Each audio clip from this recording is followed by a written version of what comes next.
message from one of you. It's a video by someone, I remember his name, where he was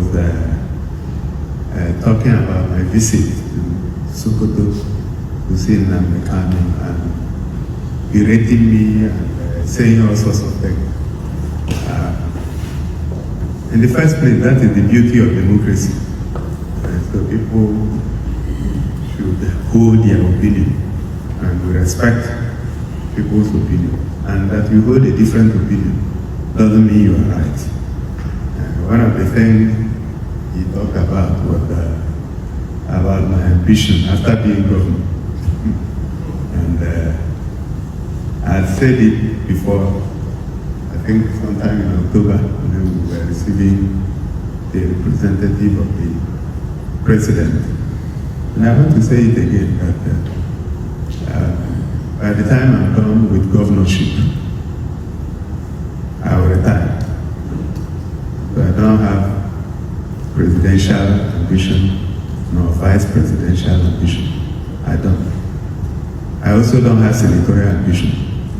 So when I finished with governorship, I came for a mission. When I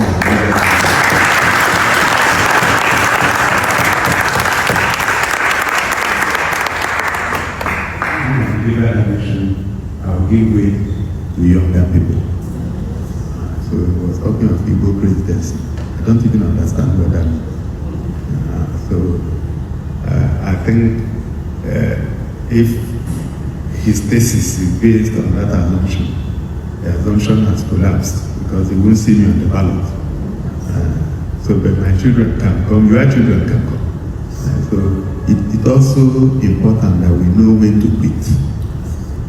When you have done what you have been asked to do, you clear, give way for other people.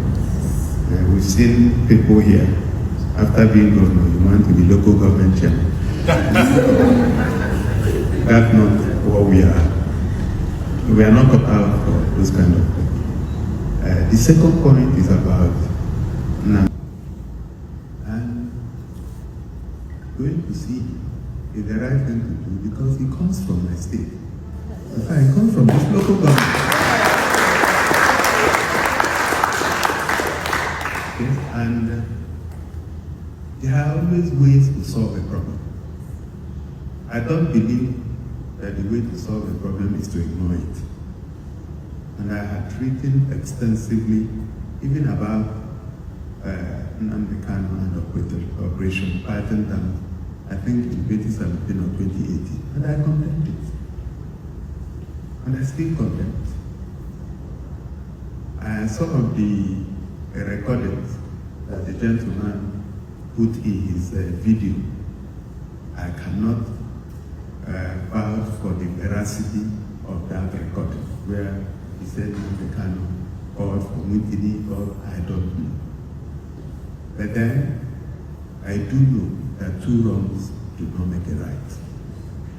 I also do know that when an issue has been approached from the legal point of view, there is also another window called the administrative point of view.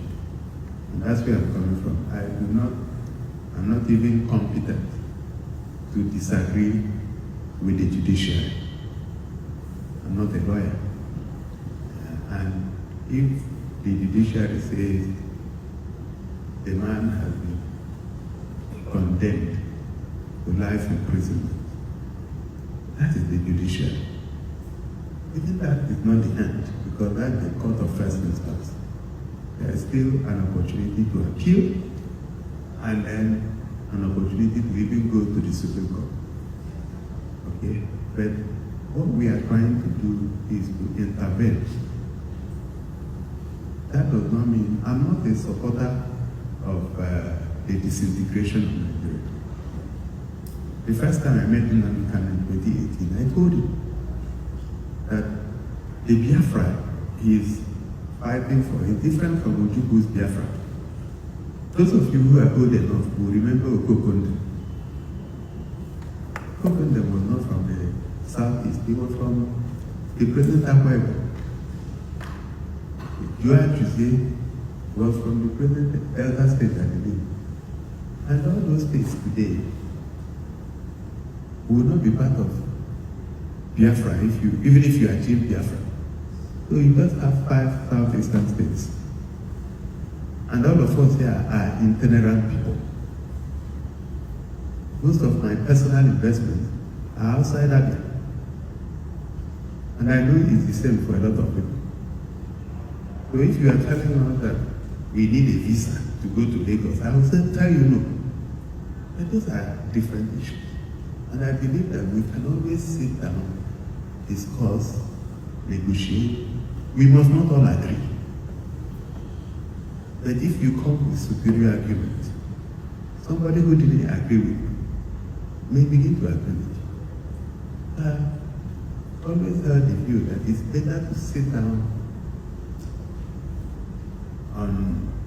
across the table and discuss rather than go to war. And I've never seen any war that didn't end on the negotiation table.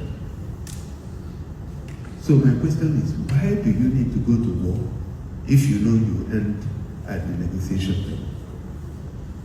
When Russia hit Zelensky's Ukraine, I'm sure they would have thought that this war would have been over in maybe 1 month. But we know how many years it's been. People are dying every day, living in fear. Go and mark it somewhere. At the end of the day, that war will end on the negotiation table. So I'm an apostle of the negotiation table rather than the war that will still end at the negotiation table. So my position is that it would be insensitive of me to sit here and say one of our own who has been convicted should die when we have an opportunity to discuss, negotiate, and sue for peace. So that is my position.